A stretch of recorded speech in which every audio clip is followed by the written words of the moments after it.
Baik, Assalamualaikum warahmatullahi wabarakatuh. Waalaikumsalam warahmatullahi wabarakatuh.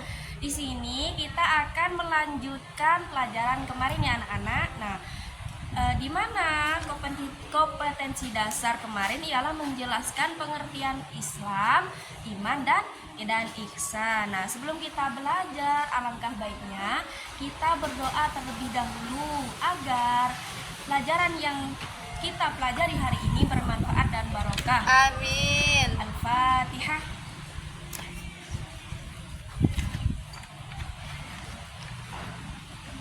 Nah, langsung saja. Pengertian iman. Nah, pengertian iman secara bahasa ialah amana yu'minu imanan. Jadi, iman menurut istilah adalah membenarkan suatu ajaran yang dibawa oleh Nabi Muhammad SAW, bahwasanya ajaran tersebut adalah benar-benar wahyu yang diturunkan dan bersumber dari Allah Subhanahu wa taala, disertai dengan ketundukan dan kepatuhan untuk melaksanakannya dan kepasrahan pada takdirnya. Nah, di sini ada rukun iman. Mungkin anak-anak sudah ada yang tahu ada berapa sih rukun iman itu? Iman ada Ada? Ada berapa anak-anak? Belum ada yang tahu? Oh, jadi rukun iman itu ialah ada 6. Di mana rukun iman yang pertama ialah iman kepada Allah. Nah, iman kepada Allah yaitu mempercayai bahwa Allah Subhanahu wa taala memiliki sifat kesempurnaan dan suci dari semua sifat yang menunjukkan kekurangan serta boleh mengerjakan atau tidak mengerjakan sesuatu sifatnya yang mungkin. Nah, kita harus percaya bahwa Allah itu ada. Bagaimana cara kita mempercayai bahwa Allah itu ada? Dengan adanya alam semesta. Jadi adanya alam semesta ini itu karena adanya Allah.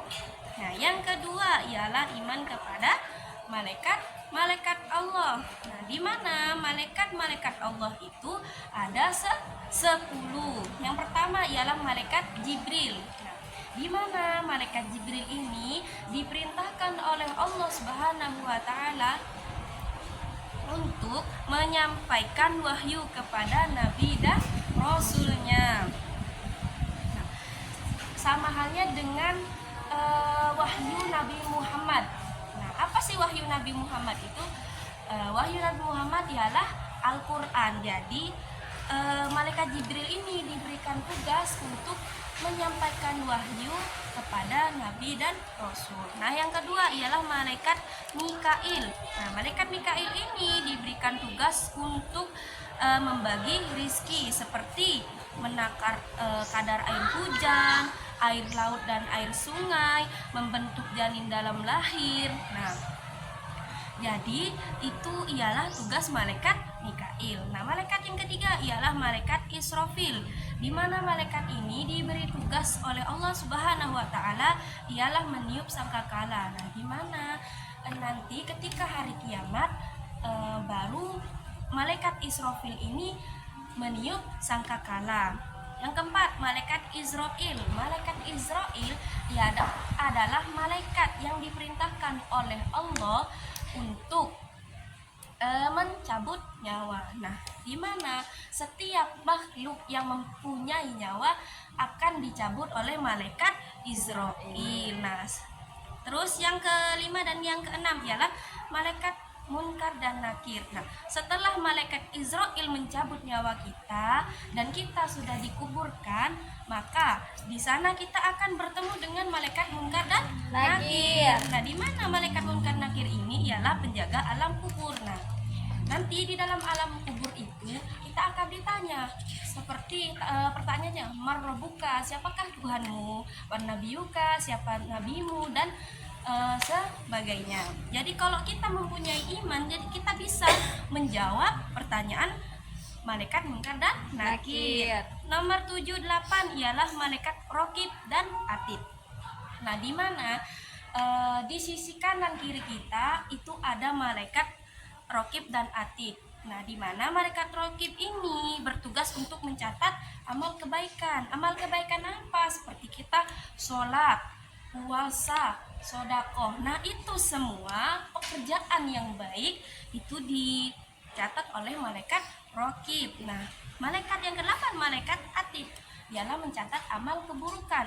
Nah, di mana malaikat Atid ini mencatat amal keburukan ketika kita tidak sholat, kita jahil terhadap teman, kita tidak berpuasa. Nah, itu semua akan dicatat oleh malaikat Atid. Nah, yang ke-9 ialah malaikat Malik, malaikat penjaga neraka. Nanti ketika alam ini sudah hancur, kita akan ketika orang masuk neraka, mereka akan bertemu dengan malaikat Malik. Karena apa? Karena malaikat Malik ini bertugas untuk menjaga neraka. Yang 10 ialah malaikat Ridwan, ialah malaikat penjaga surga. Nah, kalau kita mempunyai amal perbuatan baik, kita akan masuk surga dan kita akan bertemu kepada malaikat penjaga surga, ialah malaikat Ridwan. Yang nomor 3 ialah iman kepada kitab Allah. Nah, iman kepada kitab Allah yaitu mempercayai dengan sepenuh hati bahwasanya Allah memiliki kitab-kitab yang telah diturunkan kepada para nabinya dalam bentuk wahyu yang di dalamnya dijelaskan tentang perintah, larangan, ancaman dan janjinya. Nah, kitab-kitab tersebut diturunkan kepada nabi-nabi terpilih. Nah, ada berapa sih kitab-kitab Allah itu? Ada 5. 4 apa 5? 4. 4. Baik, jadi kitab-kitab yang wajib kita ketahui itu ada 4. Yang pertama, kitab Taurat. Kitab Taurat diturunkan kepada Nabi siapa? Nabi Musa. Jadi Nabi Musa ini diberikan kitab oleh Allah, yang dimana kitab itu ialah kitab Taurat. Yang kedua ialah kitab Zabur. Nah, kitab Zabur ini diturunkan kepada Nabi Daud alaihi salam. Nah, di dalamnya berisi tentang doa-doa, zikir, nasihat dan hikmah.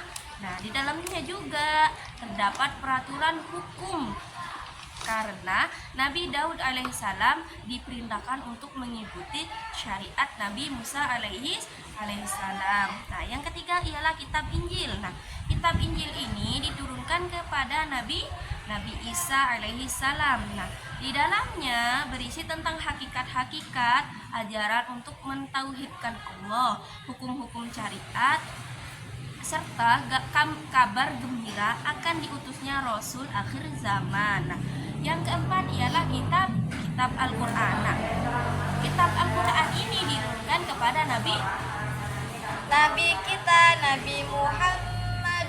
Betul sekali. Jadi Al-Quran ini ialah wahyu Nabi Muhammad SAW. Nah, di mana hanya kitab ini saja yang masih utuh sampai sekarang. Nah, sedangkan kitab-kitab sebelumnya sudah ada perubahan. Nah, yang keempat ialah iman kepada Rasul Allah. Mungkin dari kalian sudah ada yang tahu nggak Rasul Allah itu ada berapa? 300. Rasul, bukan Nabi ya. Bedakan antara Rasul dan Nabi. Nah, Rasul yang wajib kita ketahui ialah ada 25. Baik. Nah, iman kepada Rasul itu yaitu mempercayai bahwa Allah Subhanahu wa taala telah mengutus para rasul sebagai rahmat dan karunia-Nya guna memberi kabar gembira kepada kita bahwa orang yang berbuat baik akan mendapat pahala dan diberikan peringatan bahwa orang yang berdosa akan mendapat hukuman. Jadi Rasul ini diperintahkan oleh Allah untuk mengabarkan kabar-kabar baik. Nah, Jadi kalau orang mengerjakan pekerjaan baik, maka dia akan dibalas dengan yang baik. Jika orang itu mengerjakan dosa, maka dia akan diberikan hukuman. Nah, jadi rasul-rasul yang wajib kita ketahui ada 25. Yang pertama Adam, Idris, Nuh, Hud, Soleh, Ibrahim, Lut, Ismail, Ishak, Ishak, Yakub, Yakub, Yusuf, Ayub, Su'aib, Harun, Musa, Ilyasa, Zulkifli, Daud, Sulaiman, Ilyas, Yunus, Zakaria, Zakaria, Yahya, Isa, Nabi besar Muhammad Sallallahu Alaihi Wasallam. Udah pintar-pintar semua ya anak-anak. Nah, yang kelima ialah percaya kepada hari kiamat. Nah, di mana iman kepada hari akhir yaitu mempercayai bahwa akan terjadi hari kiamat yang ditandai dengan hancurnya alam dunia sekaligus menjadi awal dari kehidupan akhirat. Jadi kita harus percaya bahwa hari akhir itu ada atau hari kiamat. Di mana hari kiamat itu ada dua. Ada hari kiamat besar dan ada hari kiamat kecil. Contoh hari kiamat kecil seperti gempa bumi, terus tsunami, terus banjir. Nah, kalau tanda-tanda kiamat besar itu seperti terbitnya matahari dari ufuk barat. Yang kedua, apa lagi tandanya? Gak tahu, Bu. Munculnya Dajjal dan Ya'juj Ma'juj serta keluarnya Nabi Isa. Baik. Terus yang terakhir ialah iman kepada qada dan qadar. Nah, iman kepada qada dan qadar ialah mempercayai bahwa setiap apa yang telah ada, sedang atau akan ada, sesuatu yang telah terjadi, sedang terjadi dan akan terjadi, baik atau buruk, untung atau rugi, kafir atau iman, taat atau maksiat, bermanfaat atau bahaya, semuanya adalah atas kehendak Allah Subhanahu wa Ta'ala. Nah, di sini ada perbedaan qada dan qadar, di mana qada adalah sesuatu rencana keputusan yang telah ditentukan Allah sejak ajalnya. Terus yang kedua, qadar adalah pelaksanaan terhadap sesuatu rencana yang telah ditentukan Allah sejak azali.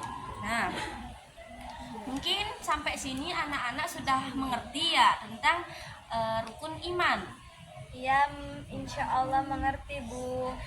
Ibu ulang lagi, rukun iman itu ada berapa? Ada 6. Yang pertama, Iman kepada oh, Allah. yang kedua, Iman kepada iman kepada malaikat, Malaikat. iman kepada kita, Allah, iman kepada Rasul, Rasulullah, iman kepada hari hari akhir atau hari kiamat. Yang terakhir iman kepada qada dan qadar. Nah, kalau anak-anak sudah mengerti, ibu akan kasih tugas kepada kalian. Ini tugas rumah atau PR ya. Ya, Nanti Bu. kerjakan di rumah. Bisa minta bantu kepada kakaknya atau minta bantu kepada orang tuanya. Ya, Bu. Kalian Bantu eh, ChatGPT. nanti kalian membuat peta konsep, ya, peta konsep tentang iman. Jadi nanti dibuat kotak-kotakan gitu. Nanti berkelompok, nanti ibu bakalan share di grup. Ya, Mungkin sekian pelajaran hari ini, semoga bermanfaat bagi kita Amin. semua. Kurang lebihnya mohon maaf. Allahul muwaffiq ila aqwamit thoriq. Wassalamualaikum warahmatullahi wabarakatuh. Waalaikumsalam warahmatullahi wabarakatuh.